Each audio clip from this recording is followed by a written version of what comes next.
విజయనగరం సామ్రాజ్యం 7వ తరగతి పార్ట్ 2. అమరనాయకులు విజయనగరం సామ్రాజ్యంలో కోటలను, సాయుధ దళాలను నియంత్రించే సైనిక అధికారులను ఏమనేవారు? అమరనాయకులు తరచూ ఒక ప్రాంతం నుండి మరొక ప్రాంతానికి సంచరిస్తూ అనేక సందర్భాల్లో రైతులు స్థిరపడడానికి కావలసిన సారవంతమైన భూమి కోసం రైతులతో కలిసి వీరు అన్వేషిస్తూ ఉంటారు. వీరిని నాయక అని పిలుస్తారు. విజయనగర సామ్రాజ్యంలో అమరనాయక వ్యవస్థ ప్రధానమైన నూతన రాజకీయ వ్యవస్థ. అమరనాయకులు సైనిక కమాండర్లుగా ఉంటారు. వీరు పాలించడానికి రాజుచే కొంత భూభాగం ఇవ్వబడుతుంది. సామాజిక జీవితం సమాజం వ్యవస్థీకృతంగా ఉండేది. విజయనగరంలో భవనాల నిర్మాణం వైభవపేతంగా మరియు విలాసవంతంగా ఉన్నట్లు విదేశీ ప్రయాణికులు తమ రచనల్లో తెలిపారు. దుస్తులుగా ప్రధానంగా సిల్క్ మరియు కాటన్ వస్త్రాలు ఉపయోగించేవారు. పరిమళ ద్రవ్యాలు, పువ్వులు మరియు ఆభరణాలు ప్రజలు ఉపయోగించేవారు. నృత్యము, సంగీతము, మల్లయుద్ధము, జూదము, కోడిపందాలు వంటి కొన్ని వినోదాలు ఉండేవి. మహిళలు విజయనగర సామ్రాజ్యంలో ఉన్నత స్థానాన్ని పొందడమే కాక రాజకీయ, సామాజిక మరియు సాహితీ కార్యక్రమంలో చురుగ్గా పాల్గొనేవారు. వారు విద్యావంతులే కాక కుస్తీ, సంగీతం మరియు లలిత కళలో శిక్షణ పొందారు. కుమార కంపన భార్య గంగాదేవి మధురా విజయం అనే ప్రసిద్ధ రచన చేసింది. మధురా విజయం గ్రంథకర్త ఎవరు? గంగాదేవి, కుమార కంపన భార్య. తాళ్లపాక తిమ్మక్క మరియు ఆతుకూరు మొల్ల విజయనగర కాలానికి చెందిన ప్రసిద్ధ కవయిత్రులు. నూనీజ్ ప్రకారం రాజభవనాల్లో పెద్ద సంఖ్యలో మహిళలు నృత్యకారులు, గృహ సేవకులు మరియు పల్లకిలు మోసేవారుగా ఉండేవారు.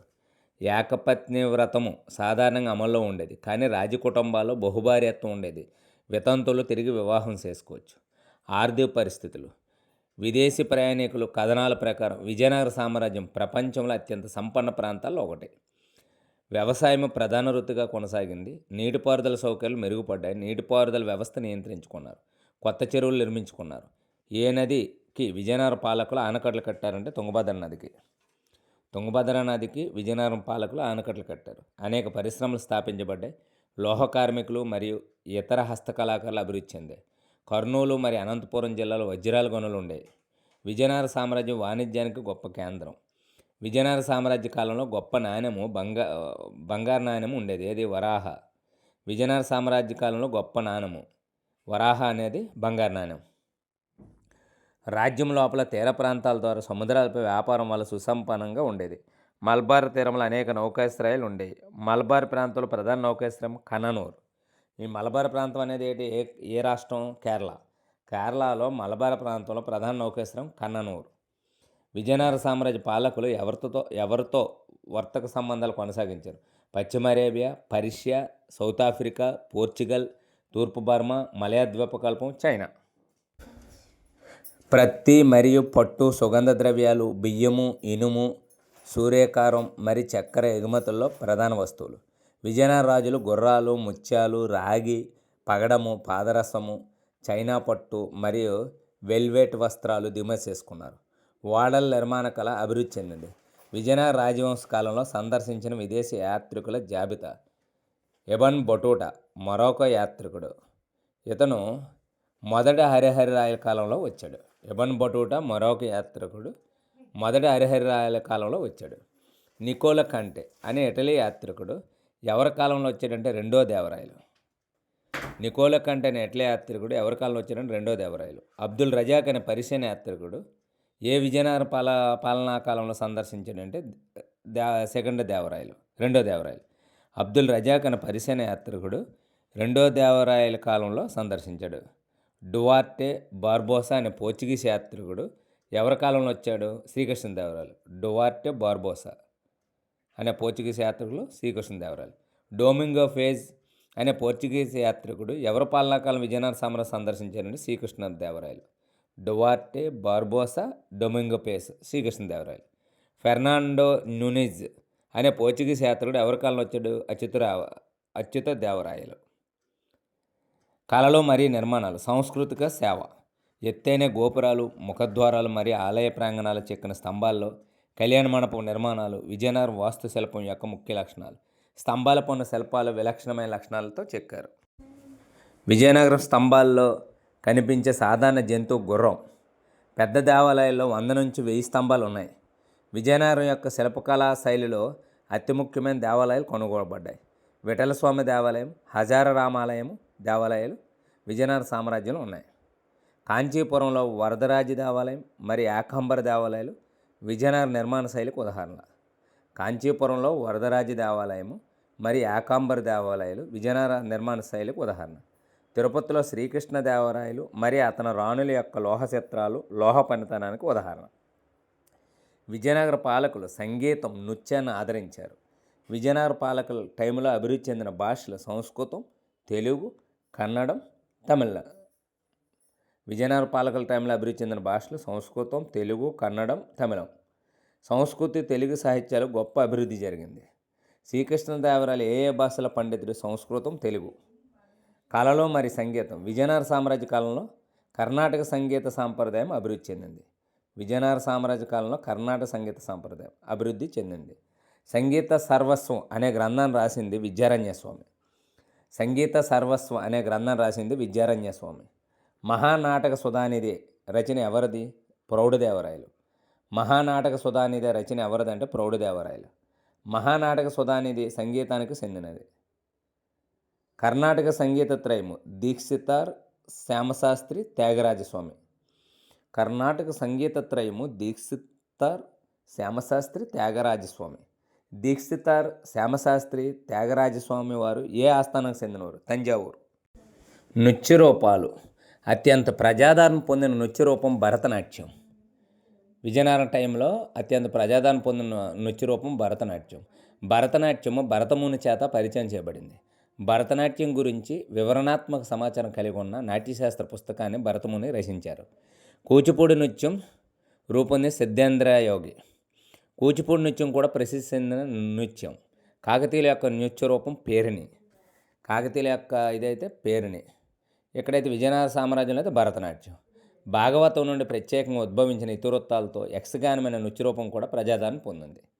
విజయనగర సామ్రాజ్యం యొక్క క్షీణత. శ్రీకృష్ణదేవరాయల మరణం తర్వాత సింహాసనాన్ని అధిష్ఠించింది అచ్యుతదేవరాయలు, వెంకటరాయలు. శ్రీకృష్ణదేవరాయల తర్వాత ఎవరు వచ్చారంటే అచ్యుతదేవరాయలు, వెంకటరాయలు. అలియ రామరాయల పాలనలో బిజాపూర్, అహ్మద్నగర్, గోల్కొండ మరియు బీదర్ సంయుక్త దళ కూటమిగా ఏర్పడి 1565లో తల్లికోట వద్ద అలియ రామరాయలను ఎదుర్కొన్నాయి. రామరాయలను 2 ముస్లిం సేనాలు మోసగించి శత్రువులతో చేతులు కలిపారు. తల్లికోట యుద్ధంలో అలియ రామరాయలు ఓడింపబడి చంపబడ్డాడు. ఇతను ఉరి తీశారు. తల్లికోట యుద్ధాన్ని మరో పేరు రాక్షస తంగడి యుద్ధం. క్రీస్తు శకం 1565. విజయనగరం ముస్లిం సైన్యాలతో ధ్వంసం చేయబడింది. విజయనగర సామ్రాజ్యం ముగింపుగా రాక్షస తంగడి యుద్ధాన్ని చెప్తారు. విజయనగరం రాజ్యం అరవీడి రాజవంశం కింద మరో శతాబ్దం పాటు ఉనికిలో ఉంది. అరవీడి రాజవంశంలో ముఖ్యమైన పాలకులు తిరుమల, శ్రీరంగ మరియు రెండవ దేవరాయలు. అరవీడి రాజవంశంలో ముఖ్యమైన పాలకులు తిరుమల, శ్రీరంగ మరియు రెండవ దేవరాయలు. విజయనగర రాజ్యానికి సౌరపాలకుడు 3వ శ్రీరంగరాయలు. విజయనగర రాజ్యానికి సౌరపాలకుడు ఎవరు? 3వ శ్రీరంగరాయలు. ఇతర సమకాలీన రాజ్యాలు. రెడ్డి రాజ్యం 1325 నుంచి 1448. రెడ్డి రాజ్యాన్ని దక్షిణ భారతదేశం స్థాపించింది ప్రోలయ వేమారెడ్డి.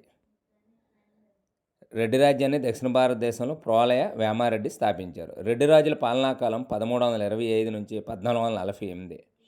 రెడ్డి రాజులు 100 సంవత్సరాల పాటు తీర ప్రాంతంతో పాటు మధ్యాంధ్రాను పరిపాలించారు. రెడ్డి రాజులు 100 సంవత్సరాల పాటు తీర ప్రాంతంతో పాటు మధ్యాంధ్రాను పరిపాలించారు. రెడ్డి రాజుల్లో ముఖ్యమైన వారు ప్రోలయ వేమారెడ్డి, అనపోతారెడ్డి, కుమారగిరి రెడ్డి, పెదకోమటి వేమారెడ్డి. అయితే రెడ్డి రాజ్యం ఉత్తరాన ఒరిస్సాలో కటక్ నుండి దక్షిణాన కంచి వరకు మరియు పశ్చిమాన శ్రీశైలం వరకు విస్తరించింది. రెడ్డి రాజుల రాజధాని అద్దంకి. రెడ్డి రాజుల అద్దంకి నుండి రాజధానిని ఎక్కడికి మార్చారంటే కొండపల్లి. రెడ్డి రాజుల అద్దంకి నుండి రాజధానిని కొండపల్లికి మార్చారు. రాజమండ్రి వద్ద అనుబంధ శాఖను ఏర్పాటు చేశారు. విజయవాడకు వాయువ్య దిశలో కొండపల్లి వద్ద ఒకటి, గుంటూరు పశ్చిమాన కొండవీడి వద్ద మరొకటి పెద్ద పర్వత దుర్గాలను నిర్మించారు. పల్నాడు ప్రాంతంలో బెల్లంకొండ, వినుగొండ మరియు నాగార్జునసాగర్. అయితే నాగార్జునసాగర్ కొండలు కూడా రెడ్డి రాజ్యంలో భాగంగా ఉండేవి. అయితే రెడ్డి రాజులు హిందూ మతాన్ని ఆదరించి రక్షించారు. రెడ్డి రాజుల పాలనలో తెలుగు సాహిత్యం బాగా వికసించింది. ఆంధ్ర మహాభారతంను రచించిన కవిత్రయముల ఒకరైన ఎర్రాప్రగడ ప్రోలయ వేమారెడ్డి ఆస్థాన కవిగా ఉండేవాడు. ప్రబంధ పరమేశ్వరుడు అని ఎవరినంటారు? ఎర్రాప్రగడ. రెడ్డి రాజులు సంస్కృతాన్ని ఆదరించారు. రెడ్డి రాజుల పరిపాలన ఏ విధంగా సాగింది? ధర్మసూత్రాల ప్రకారం సాగింది. వ్యవసాయ మిగుల్లో 1/6 వంతు పన్ను విధించారు. కస్టమ్ సుంకాలు మరియు వాణిజ్యంపు పన్నులు విధించింది అనపోతారెడ్డి.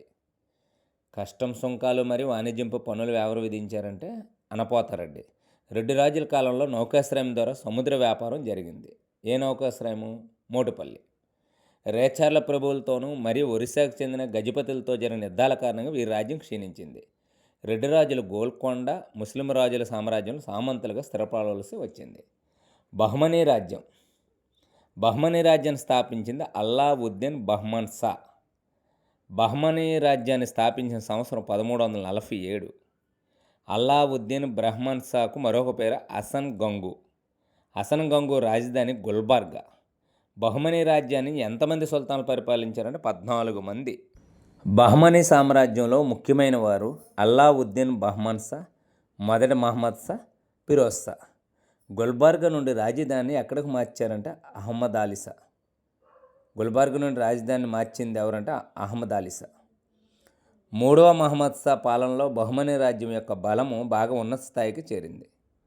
బహ్మనీ రాజ్యము అరేబియా సముద్రం నుండి బంగాళాఖాతం వరకు విస్తరించింది. 3వ మహమ్మద్ షా పాలనలో బహ్మనీ రాజ్యం యొక్క బలము ఉన్నత స్థాయికి చేరింది. పశ్చిమాన బహ్మనీ రాజ్యం గోవా నుండి ముంబై వరకు విస్తరించింది. బహ్మనీ రాజ్యము తూర్పున కాకినాడ నుండి కృష్ణానది ముఖద్వారం వరకు విస్తరించింది. 3వ మహమ్మద్ షా విజయానికి కారణమైన మంత్రి మహమ్మద్ గవాన్ సలహాలు సేవలు. మహమ్మద్ గవాన్ మార్గదర్శకత్వంలో బహ్మనీ రాజ్యం ఉన్నత స్థాయికి చేరింది. ఇతడు పర్షియన్ వ్యాపారి. మహమ్మద్ గవాన్ అనేవారు పర్షియన్ వ్యాపారి. మహమ్మద్ గవాన్ 42 సంవత్సరాల వయసులో భారతదేశానికి వచ్చి బహ్మనీ రాజ్యంలో చేరాడు. ముఖ్యమంత్రి అయ్యాడు మహమ్మద్ గవాన్ విద్వాంసుడు మరియు సైనిక మేధావి. విజయనగరం, ఒరిస్సా మరియు కృష్ణా గోదావరి డెల్టాలపై విజయవంతమైన యుద్ధాలు చేశాడు Mohammed గవాన్.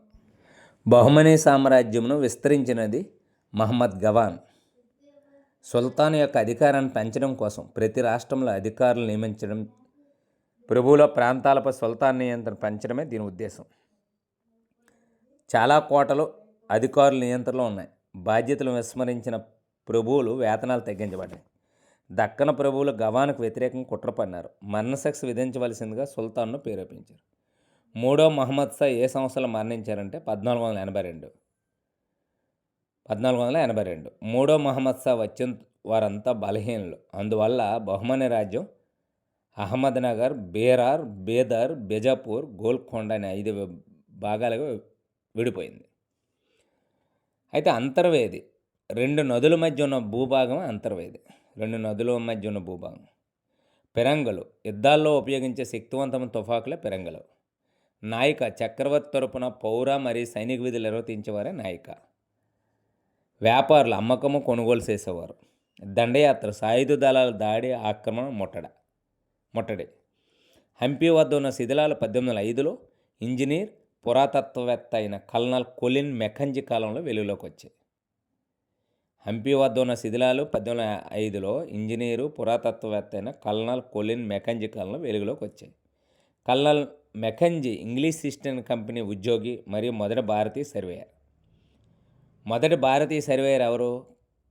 Colonel Mackenzie, East India company ఉద్యోగి. ఏనుగులు శక్తివంతంగా దాడి చేస్తాయి. గుర్రాలు, గాడిదలు, ఒంటులు పురుషులకు ఆహారం, నీరు, మందుగుండు సామాగ్రి, వైద్య సామాగ్రి కూడా అందిస్తాయి. అయితే ఫ్రెండ్స్, ఈ వీడియో మీకు నచ్చితే లైక్ చేయండి, సబ్స్క్రైబ్ చేయండి, షేర్ చేయండి. ఇది డిఎస్సి సోషల్ అసిస్టెంట్తో పాటు group 2 exams, all competitive exams కూడా మెటీరియల్ ఉపయోగపడుతుంది. Thank you.